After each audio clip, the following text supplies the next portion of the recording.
close your eyes, and before anything else, before any vision or any future or any becoming, simply feel what it is like to be here, in this body, in this quiet, in this moment that belongs entirely to you. You are not alone right now, even in the stillness, even in the privacy of this space. You are connected to the breath that moves through you, to the surface that holds you, to the ancient human need for closeness and understanding that you carry in your blood, the way every person who has ever lived has carried it. Connection is not a luxury.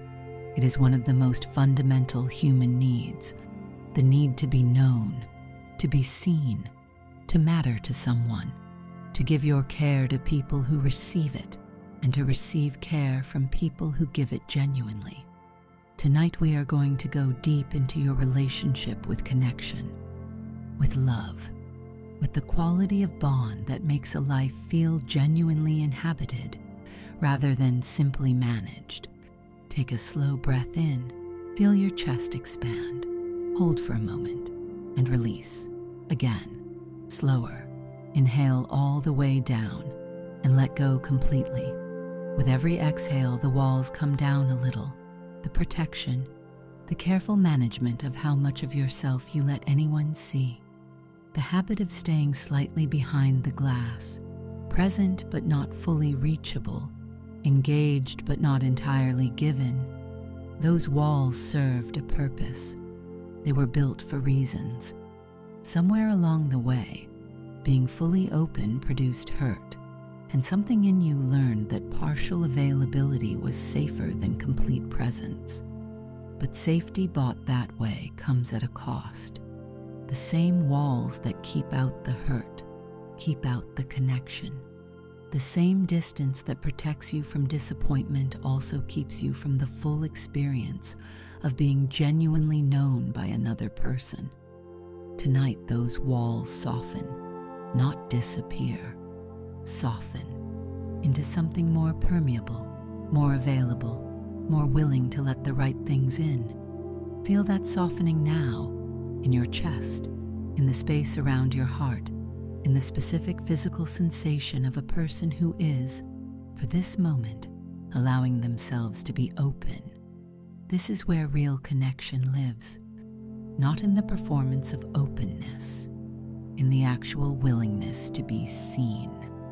Now I want to take you somewhere, into the version of your relationships that exists when you are operating from your fullest self, when the fear of being too much or not enough has stepped aside, and what remains is simply you, genuine and present and fully available to the people in front of you. See yourself in a conversation with someone who matters to you, not a perfect conversation, a real one, the kind where you say the thing you actually mean, rather than the safer version of it, where you ask for what you need rather than hoping it will be intuited, where you listen not to formulate your response, but to actually hear what is being said, and the other person feels it, the quality of your presence, the specific sensation of being with someone who is actually there,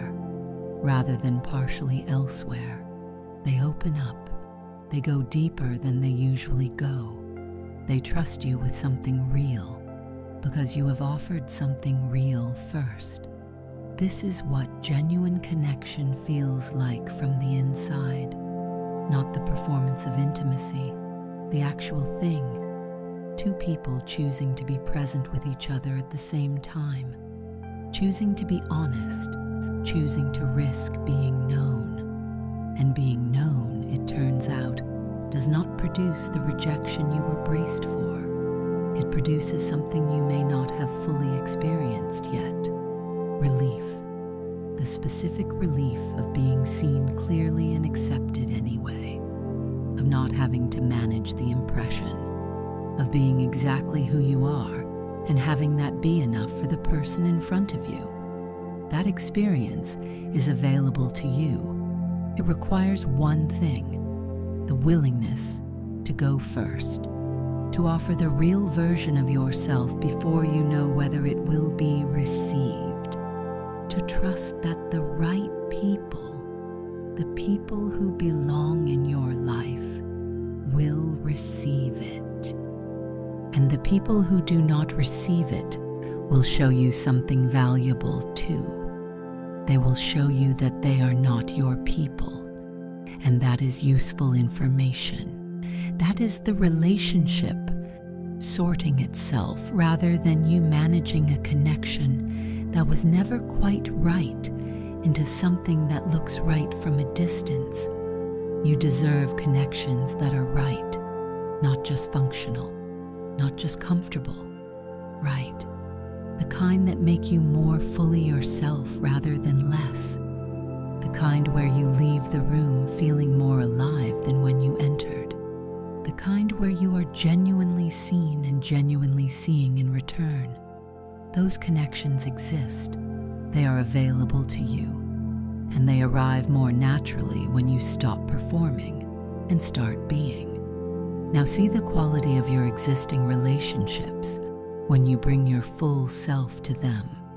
The friendship that has been surface level because you have both been careful. You stop being careful first. You say something real, and they meet you there because they were waiting for someone to go first, because they have been as carefully managed as you have been, and the relief of dropping that together is extraordinary. The professional relationship that has been transactional, you bring something human to it. You ask a real question. You share a genuine perspective. You treat the person as a full human being rather than a function. And the relationship becomes something more than what it was. More useful, more energizing, more genuinely valuable to both of you. The new person you have not yet met, who is going to matter to you. Right now, they are somewhere in the world being exactly who they are. And the more fully you are who you are, the more naturally people like them will find their way to you. Because genuine people find genuine people. Realness recognizes realness across a room. Be real and watch who arrives. Feel the specific quality of a life that is rich with genuine connection. Not a large number of connections, the right ones.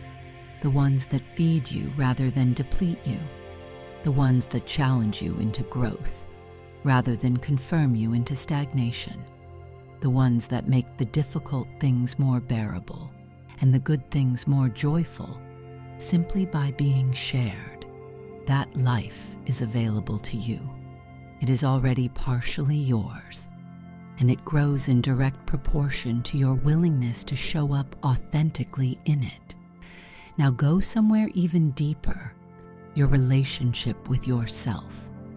Because every external connection is built on this foundation. How you relate to yourself is how you teach the world to relate to you. The kindness you offer yourself is the baseline for the kindness you allow from others.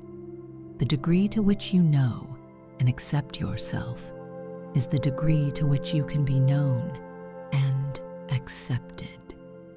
And most people are in a complicated and often unkind relationship with themselves, holding themselves to standards they would never apply to someone they loved, cataloging their failures with a thoroughness they never apply to their successes, offering their best energy to everyone else and leaving the residue for themselves. Tonight, that changes.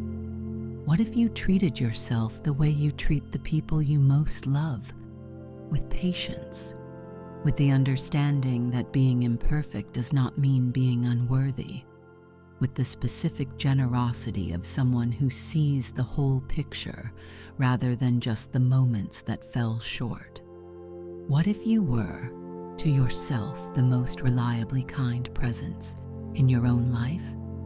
Feel what that would be like in your body, the specific physical sensation of being held by your own kindness, of not having to brace against your own judgment, of being, in your own interior, genuinely safe. That is the foundation from which all other genuine connections grow. I am open to deep, genuine, reciprocal connection. I show up as my real self, and I attract people who are right for the real version of me. I am worthy of being known fully and loved completely. My relationships are growing richer and more genuine because I am growing more willing to be real within them. I treat myself with the same kindness I offer to the people I love. I am connected. I am seen. I am not alone. Let those truths settle into the part of you that has been lonely, that has been managing the distance, that has been bracing against the vulnerability of being fully known. Let them soften that place. You are safe to be known. You have always been safe to be known. The right people in your life want to know the real you, not the managed version, not the careful presentation, the actual you, with all the complexity and the contradiction and the specific beauty of someone who is genuinely, fully alive. Let them in, starting now, starting with the next real thing you say to someone who matters to you. Sleep now. Let this openness settle into you while you rest. Tomorrow you will carry a degree more willingness, a degree more presence, a degree more of the real you into every room you enter. And the connections that are meant for you will find you. They always find the people who are genuinely there. Rest now. You are already loved. You are already known, more deeply than you realize. Sleep now. There is something worth exploring a little deeper before sleep takes you. Most people have never experienced what it feels like to be fully known by another person. Not because the right people are not available, because being fully known requires something most people find genuinely difficult. It requires allowing yourself to be seen in the moments that are not curated, not the confident moments, not the moments when you have your best answer prepared and your presentation polished, the uncertain moments, the confused ones, the moments when you do not know what you are doing and are trying anyway. Those moments are the ones that create real intimacy, not the highlights, the unglamorous middle parts, the admission that something is hard, the asking for help, the willingness to say, "I do not know," and stay in the conversation anyway. When you offer those moments to the right person, something happens that the managed version of yourself can never produce. Trust. The specific, deep, irreplaceable trust that builds between two people who have seen each other at less than their best and chosen to stay. You deserve that kind of relationship, not just the one that functions well when everything is going smoothly, the one that holds through difficulty, the one that is built on enough genuine knowing that neither person has to perform for the other. That relationship requires vulnerability, not the performed kind, the real kind, the kind that asks something of you, that feels like a risk, that puts something genuine on the table without a guarantee of how it will be received. And here is what is true about that risk. It is the only investment that returns the thing you are actually looking for. You cannot get genuine intimacy without genuine offering. There is no other way in. But the return when you make that investment in the right people is extraordinary.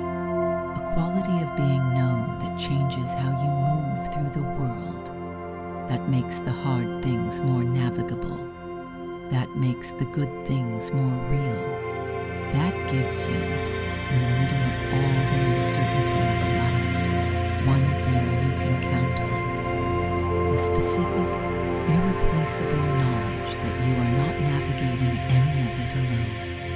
You are building toward that in every relationship where you choose to be a little more real, in every conversation where you say the true thing instead of the safe thing, in every moment you allow yourself to need something from someone and let them know it. You are building it right now in this practice of becoming more genuinely yourself, because the more fully you inhabit who you actually are, the more naturally the people who are right for that person find their way to you.